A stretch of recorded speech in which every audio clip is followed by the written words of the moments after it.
கன்னியாகுமரி மாவட்டம் திருவட்டார் அருகே உள்ள ஏற்றக்கோடு பகுதியைச் சேர்ந்தவர் கிரிஜா. இவருடைய கணவர் மணிகண்டன். இவர்களுக்கு 2 மகள்கள் இருக்கின்றனர். வெளிநாட்டில் வேலை பார்த்து வந்த கணவர் மணிகண்டன் உடல்நலம் பாதிக்கப்பட்டதால் சில வருடங்களுக்கு முன்பு உயிரிழக்க கிரிஜா தனது மகள்களுடன் தனியே வசித்து வந்தார்.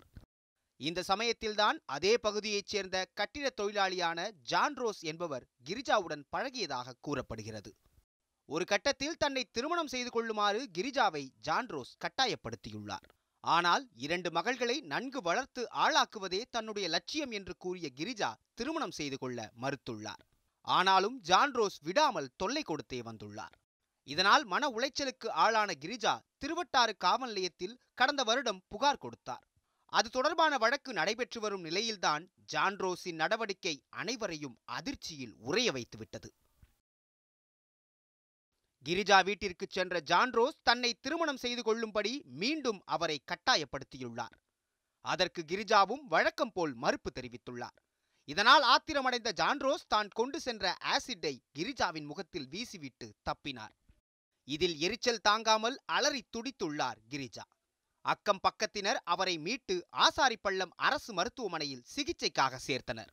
ஆனால் ஆசிட் வீசியதில் கிரிஜாவின் கண் பார்வை பறிபோனதாக கூறப்படுகிறது.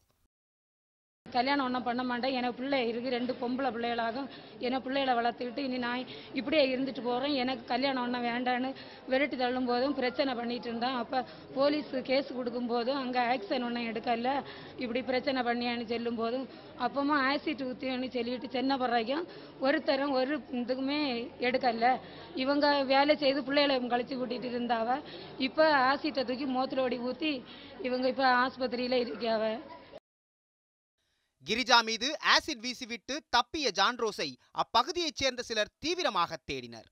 அப்போதுதான் அதே பகுதியில் உள்ள ஒரு தோட்டத்தில் ஜான்ரோஸ் விஷம் குடித்து உயிருக்கு போராடி கொண்டிருப்பது தெரிந்தது. அவரை அதே பகுதியில் உள்ள தனியார் மருத்துவமனையில் சிகிச்சைக்காக சேர்த்தனர். அங்கே சிகிச்சை பலனின்றி ஜான்ரோஸ் உயிரிழந்தார். தவறான எண்ணம் நிறைவேறாததால் பெண்ணின் மீது ஆசிட் வீசிய இளைஞர் தானும் தற்கொலை செய்து கொண்டு உயிரிழந்த சம்பவம் அப்பகுதியில் சோகத்தையும் அதிர்ச்சியையும் ஏற்படுத்தியுள்ளது. செய்திப்பிரிவு நியூஸ் 7 தமிழ்.